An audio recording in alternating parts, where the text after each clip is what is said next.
गुज़श्ता दिनों लद्दाख में मोदी ने एक मरतबा फिर से पाकिस्तान के खिलाफ हर्जा सराई करते हुए प्रॉक्सी वॉर और दहशत गर्दी के इल्ज़ामात भी आयद किए हैं। इस तमाम तरह सूरत हाल को अब कैसे देखते हैं? जी बहुत शुक्रिया। देखिए, पहली बात तो ये है कि ये कोई नई बात नहीं है। भारत की पॉलिटिकल लीडरशिप अपने इलेक्शन से पहले भी इस तरह की स्टेटमेंट्स देती रही और अभी भी ये स्टेटमेंट्स हैं और ये रेटरिक है।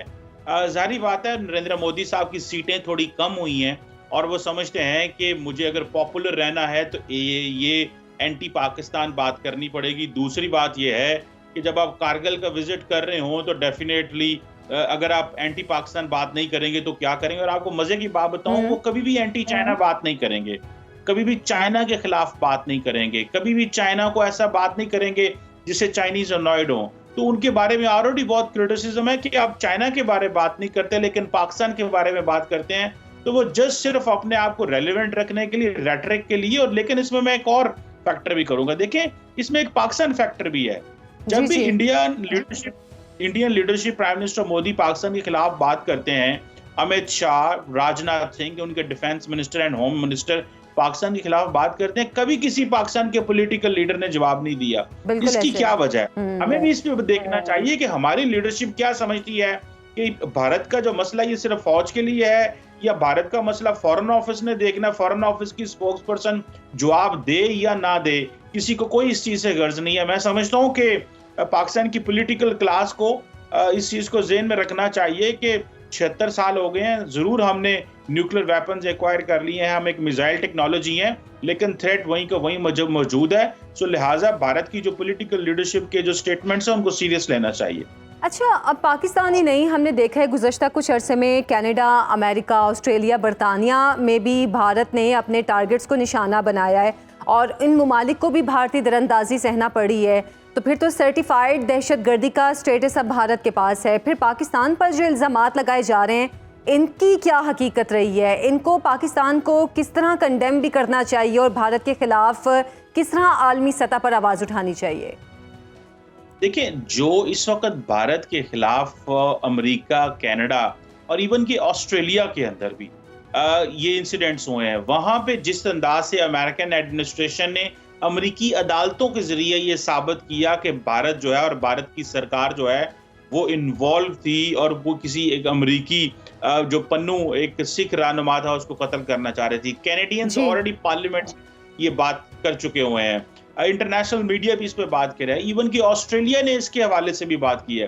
क्वेश्चन ये है कि इतना स्ट्रॉन्ग केस है लेकिन ना तो पाकिस्तान की पॉलिटिकल क्लास इसको एम्पलीफाई करती है, ना बोलती है, इसके ऊपर बात होती है। और जो ग्लोबली, देखिए एक बात तो हमें समझनी पड़ेगी कि अमेरिका के लिए इंडिया इतना इंपॉर्टेंट है कि अमेरिका समझता है कि इंडिया जो भी करे हमें हर चीज 100 खून माफ कर देनी चाहिए। उसकी वजह अमेरिका की इंडिया से मोहब्बत नहीं है, उसकी वजह से अमेरिका का जो चाइना चैलेंज है, चाइना को कैसे काउंटर करना है, चाइना को कैसे एंगेज करना है। क्योंकि बहुत सारे इंडियंस ये समझते हैं कि अमेरिका हमें तैयार कर रहा है ताकि कल को चाइना के साथ लड़ाई में हम जो है वो इंडिया का साथ दे सकें। सो अमेरिका अपने नेशनल इंटरेस्ट को फॉलो कर रहा है। वो समझते हैं कि अगर एक आधे बंदे को इंडियंस अमेरिका के अंदर या कनाडा के अंदर भी मार भी दिया तो उससे क्या फर्क पड़ता है। हमारे लिए बड़ा खतरा चाइना है और अगर इंडिया हमारा साथ दे तो वो ज्यादा सिग्निफिकेंट चीज है, बजाय इसके कि हम ये देखते रहें कि जी इंडियन इंटेलिजेंस जो है वो अमेरिका के अंदर। लेकिन आपको बात बता दूं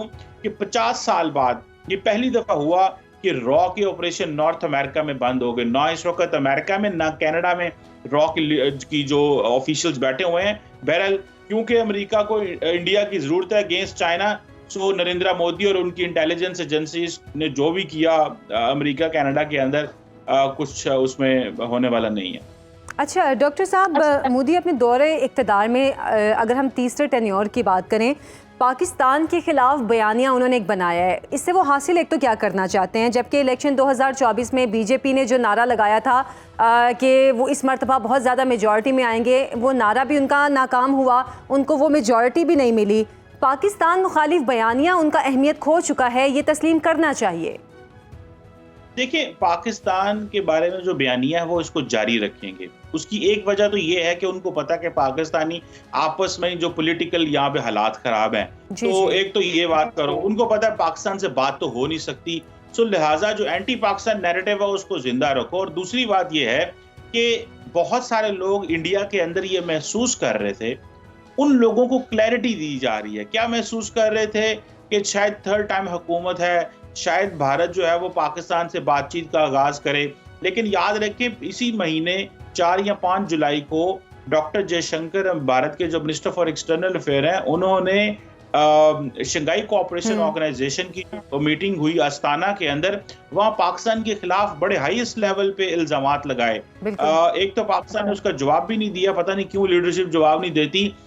एक तो उससे पता चलता है, और एक ये जो मोदी साहब ये जो रेटरिक कर रहे हैं, इससे पता चलता है कि मोदी गवर्नमेंट अपनी डोमेस्टिक ऑडियंस को, थिंक टैंक्स को, मीडिया को ये तासुर दे रही है कि हम पाकिस्तान के साथ ताल्लुकात नॉर्मल नहीं करने जा रहे। इसकी सिग्नलिंग है, और ये सिग्नलिंग बाकी दुनिया को भी है कि हम पाकिस्तान के साथ ताल्लुकात को नॉर्मल करने नहीं जा रहे। तो मुझे लग रहा है कि ये वो है। और दूसरा, जैसे मैंने आपको बताया कि पाकिस्तान में ऑलरेडी इतने पॉलिटिकल इख्तिलाफात हैं, पॉलिटिकल लड़ाई हो रही है, तो वो समझ रहे हैं हम किससे बात करें, क्योंकि इस हुकूमत की जो मेजॉरिटी भी है ये एक कोलिशन गवर्नमेंट है। दुनिया में कोलिशन गवर्नमेंट होती हैं, लेकिन हमारी अपने इख्तिलाफात भी हैं, लेकिन उनकी जो वो समझते हैं। और दूसरा, उनको इस चीज का भी पता है कि अगर आज हम पाकिस्तान से बात करेंगे तो पाकिस्तान दुनिया में मेन स्ट्रीम हो जाएगा। पाकिस्तान तो ऑलरेडी जो रेलिवेंट होना चाहता है, कारोबार आए, बिजनेस आए, ट्रेड आए, तो अगर हमने ये किया तो हम पाकिस्तान को मदद करेंगे दुनिया में रेलिवेंट होने में, दुनिया में मेन स्ट्रीम होने में। सो इसको रोको, ना बात करो, ना इंगेज करो, इसको इसके हाल पे छोड़ दो। एक तो ये लड़ रहे हैं, और दूसरा अपने ऑडियंस को भी बताओ कि भाई हमारा कोई मूड नहीं है अगले 5 साल पाकिस्तान से बात करने का। बिल्कुल सही है। अच्छा डॉक्टर कमर साहब, ये बात किसी से ढकी छुपी नहीं है कि भारतीय वज़ीर आज़म के अपने पड़ोसी ममालिक के ख़िलाफ़ तोसी पसंदाना नज़रियात हैं उनके। अब उनके गुज़श्ता 10 साल दौरे इक़्तिदार की अगर बात करें तो 147% बजट में इजाफ़ा हुआ है उनके फ़ौजी बजट में। क्या बीजेपी इस खित्ते में कुछ मखसूस उनके अहदाफ हैं जिनको वो पूरा करना चाह रही है? क्या ऐसा कुछ है जिससे वो टारगेट करना चाह रहे हैं? देखिए, पहली बात तो ये है कि नरेंद्र मोदी ने तकरीबन ये जो अभी उन्होंने बजट बढ़ाया, कुछ 4.85% उन्होंने बजट बढ़ाया।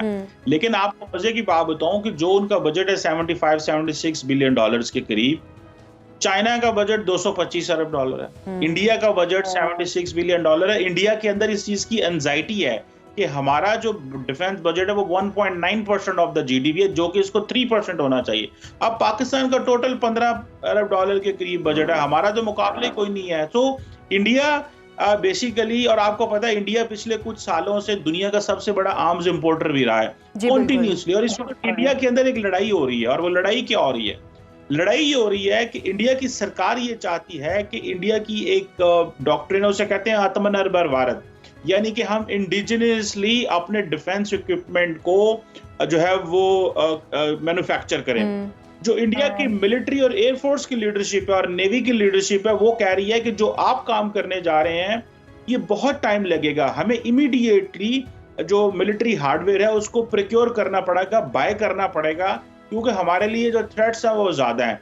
जो पॉलिटिकल लीडरशिप है वो कहती है नहीं, हमें मैन्युफैक्चर करना है। मिलिट्री लीडरशिप कहती है नहीं, थ्रेट बहुत हाई है। सो उस वक्त इसमें इंडिया के अंदर फौज और जो सिविलियन हुकूमत है उसके दरमियान बहुत ज्यादा इस मामले में डिसएग्रीमेंट है, जिसको recently Indian vice chief of air staff ने ओपनली कहा कि जो आत्मनिर्भर भारत है ये हमें बहुत डिले कर देगा, और हमारे लिए दिस इज नॉट समथिंग जो हमारे लिए हेल्पफुल हो।